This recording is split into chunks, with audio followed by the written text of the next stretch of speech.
Kingdom Come Deliverance 2 is absolutely eating right now. With over 2 million copies sold in its first month and high review scores everywhere, Warhorse Studios are raising the bar on action RPG combat and games that go for historical realism. Looks like fun, right? You may be asking yourself, do I really need to play the first KCD in order to enjoy the second one?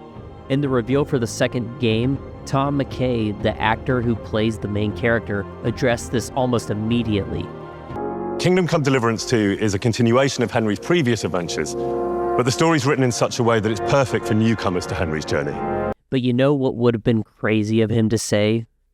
Sorry guys, I know it's an over 100-hour experience, but you have to play Kingdom Come Deliverance 1 before you play our newest game.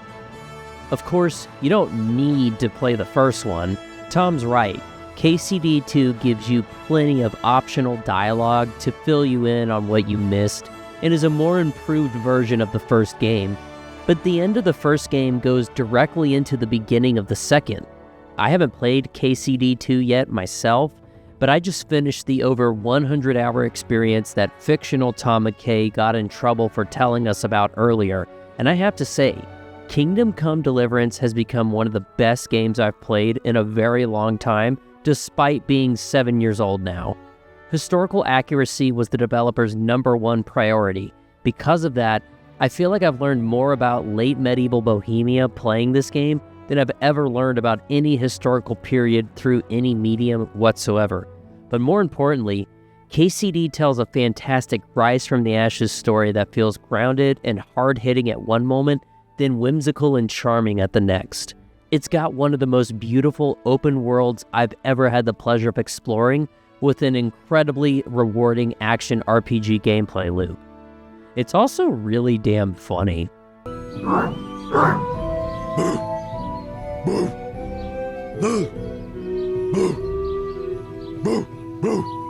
That's it? My name is Kiris, and I'm here to explain why you should play the first Kingdom Come Deliverance, even if the game's creator likes getting in trouble on Twitter. Kingdom Come Deliverance is a first-person open-world immersive RPG with a heavy focus on simulation, kind of like Skyrim, but without magic.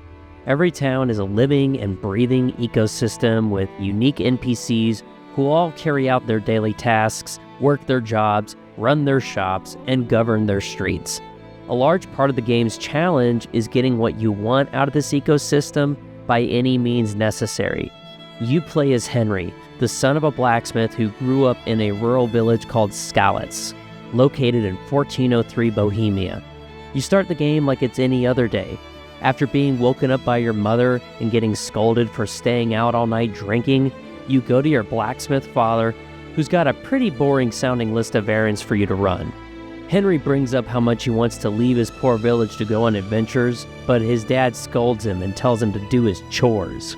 Most of these tasks are straightforward, like picking up the crossguard for the sword your dad's working on from the castle in town, but he also wants you to buy some blacksmith supplies, which requires money.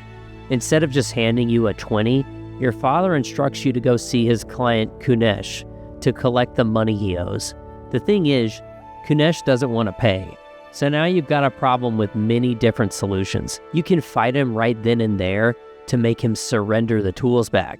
I believe you can be diplomatic if your speech skill is somehow high enough and convince him to give you the tools back, but you could also break into his house, knock him out in his sleep, pick the lock on his chest, and steal the tools back before he regains consciousness. A lot of the game is kind of like this. A problem will present itself, and however you solve it is what shapes your character's skills and reputation. No one's going to do business with someone who gets caught stealing all the time, for example. While Henry is out on the town, he decides to go see his sword-fighting trainer friend. Since Henry does plan on going on adventures, whether his dad likes it or not, he wants to learn how to use a sword. This is where the game's glorious combat system is introduced through a tutorial that feels a little like a real sword-fighting class. All right. Now try to hit me. You have to put your weight into your attack. If you just fiddle around, you'll get nowhere. Try slashing from different sides. Unpredictability is the key. Never repeat yourself. One strike, I can fend off without a sweat. But if you chain your strikes, I'll have a much harder time. As soon as you land one blow, follow it with another. I like that he talks like this instead of something like, "Henry, you didn't press R1 in time to parry my strike. Consider going into the accessibility options to make combat easier." KCD's combat is based off historical European martial arts, or HEMA. The star in the middle of the screen is similar to what you'd see in a real HEMA sword fighting class. As much as leveling up your sword fighting skill and unlocking new moves helps, it comes much more down to you understanding the basics of classic sword fighting. In the beginning, I was very offensive, which is fine when you're fighting some bandit half your size who can barely hold a sword. But when you fight people who are actually trained, it's a different story. Now it's much more about defense and timing your strikes correctly, reading your opponents. Which way is he holding that sword? Look, he's tired himself out. Now I must give him the 5 big booms. It feels overwhelmingly realistic to me. I remember towards the end game, I had all the best armor and my sword fighting skills were basically maxed out, but if I got run up on by 5 trained swordsmen, I still had a very slim chance of survival. The developers never want you to feel overpowered. Because of this, the sword fighting is so rewarding when it goes your way. After you finish your chores and throw some caca at the villagers with your friends, you get to meet Sir Radzig, the lord of the castle that runs your village. I absolutely love how nobility is portrayed in this game and how the nobles interact with everyone around them. While they are obviously much higher on the social ladder than the people in their village, they still have a vested interest in their village's people thriving. And I liked how almost all of the nobles you run into are good guys that just want the best for their people. I'm far from the first person to praise its historical accuracy, but I don't see people praising KCD's story and characters nearly as much. Despite being Warhorse's first game, its director and lead writer, Daniel Vavra, is no stranger to writing great video game narratives, as he was the lead writer for Mafia and Mafia 2, games that are praised for their story and characters much more than their gameplay. Just like the Mafia games, Kingdom Come's characters feel like fleshed out, real people, and it's a lot of fun getting to know them and how people in this era would think. One of my favorite quest lines was with the executioner that Henry can become friends with later in the game, named Herman. The game has a dark sense of humor that comes out pretty often, but one of the funniest parts of the whole game is a quest you do for Herman where, for some reason, the town he normally performs executions for has hired some other executioner to do his work. And long story short, Herman wants you to sabotage this execution so the town goes back to hiring him. If you do everything right, you get one of the most morbidly hilarious cutscenes I've ever seen in my life. Did you see that? An utter disgrace. The whole crowd was looking forward to it, and right at the start he fucked up the beheading. And then he took the tongs and... and the fellow kicked the bucket right away. Jesus, how he gaped. and then furious as a rabid dog. Furious, he grabs the last one. And he wasn't even able to hang him.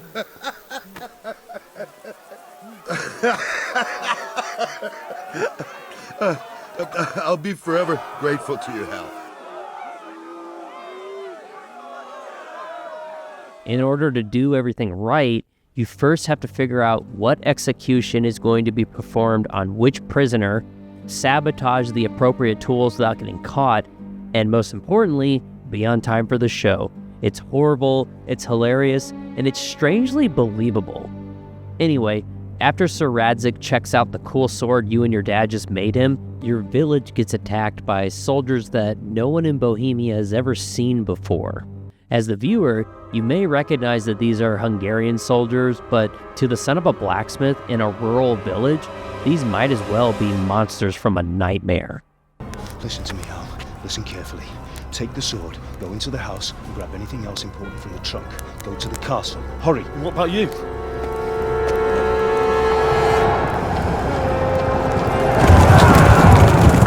Your mother is in the village. I'll fetch her and we'll follow right behind. I'll go with you. No! You do what I say right now. Give the sword to Sir Radzig. If anything happens, he'll take care of you. He owes me. Nearly everyone in Henry's village gets slaughtered, including his parents. Henry escapes to a nearby town, who fend off the mercenaries chasing him. After a while, Henry does catch up to Sir Radzig, but he's lost the sword by now. But just like his father said, Sir Radzig is willing to help Henry. He takes Henry into his personal service, not only to honor his friend the blacksmith, but also to send Henry out on missions to figure out why this Hungarian army pillaged his castle and how he can stop them. Henry has a personal stake to get his father's sword back, but at the same time, he gets to go on the adventures he always wanted to. My favorite thing about the questline is that it's constantly introducing the game's systems to you, whether it's stealth, or archery, or alchemy even, but in subtle ways, like Henry finding a village that's suffering from a plague, and one of your potential solutions being to try and help the village doctor come up with a cure. You'll need to research the plague's symptoms and figure out which antidote you need to make from the doctor's book, and then craft the antidote at an alchemy table. Also, you won't know if you were right until people take the medicine and some time passes. After this quest though, I found myself doing alchemy all the time, and the game tricked me into doing it. Which is nice since you can only save your game by sleeping or using a consumable that you can make from alchemy. This is what I mean by your decisions shaping your Henry. You start out as a poor son of a blacksmith who can't even read, to whatever kind of medieval hero you want to be. I played my Henry like a wannabe knight who tries to do the right Christian thing. Oh, right, Christianity. Christianity plays a big part of this game. Bohemia at this time was part of the Holy Roman Empire, and not being a Christian was considered heresy, like actual heresy, the kind you would get hanged for. Essentially, the church runs the country, but that doesn't stop a lot of characters you meet from bringing up the church's hypocrisy. The lamentable wealth in which the church is drowning has turned to poison, and nearly the whole of Christendom is contaminated. Just like a flock of hungry ravens, they settled on this land to devour every grain of gold and silver. They know no mercy. Their hearts are corrupted by longing for wealth, and they shamelessly profit from everything. You want to baptize a child? Pay. You want to steal and murder? Pay and you will have absolution. What if the devil himself were to pay? Would he ascend to heaven too? With such money gained from the poor, they buy beautiful horses to ride and needless servants to pamper them. They gamble at dice and dress their whores in expensive furs, while Jesus Christ walked barefoot and had no place to lay his head. Look to your consciences, you robbers of the poor, for you are seen by God and his people too. Despite this, there's a Christian undertone to this game that I can appreciate. I don't want to go into specifics for spoiler reasons, but there's many times in the game you're given the choice to have Henry forgive people that may have wronged him, or somebody else, as well as many characters Henry doesn't like redeeming themselves in the story. Even though the game takes place in a dark, often overlooked period of Christian history, there's a theme of forgiveness and redemption throughout it, and hope that doing the right thing brings a better tomorrow. So, what is it? sometimes I ask myself what it all means. Why does God allow such things to happen? All this slaughter and revenge, over and over. It's a hard question. I'm no theologian.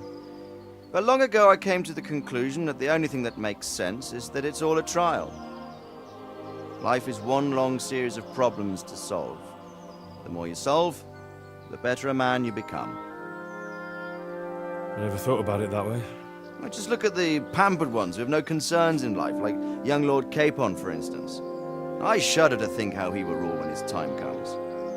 Tribulations spawn in life over and over again, and we must stand our ground and face them.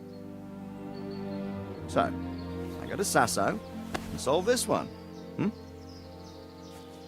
You can rely on me, sir.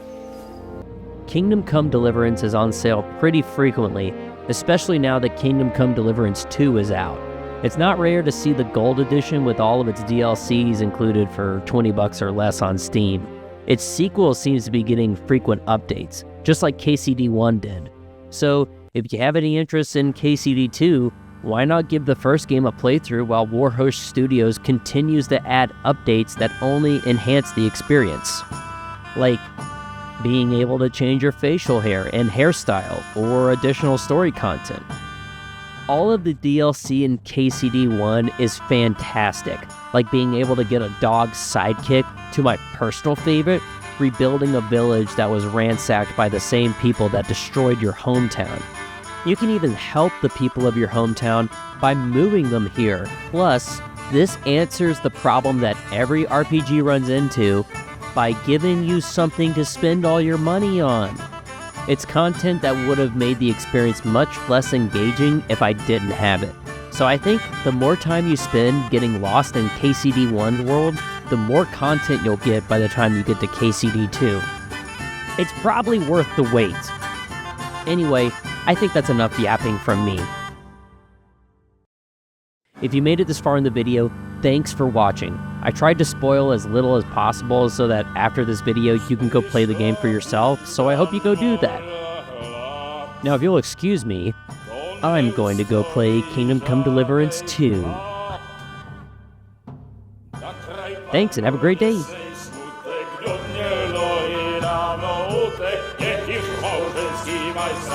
Do wczorajszym staje brak, już sejmoi słaby murzyn, nechciał tych bejmie i kurzy. Nawet to jedno, a kasyjamy jedno, a może lepszy hubi jako poslední jen. Murky se máví, panorama staví, a tak vypal sudy, a posaď se mi sem, tak posaď se sem, a vypal je ven. Ukaž kozy jako vozy, zítra jen tu jsou nejdem, tak nalej mi hned, až točí se svět. Enough of this!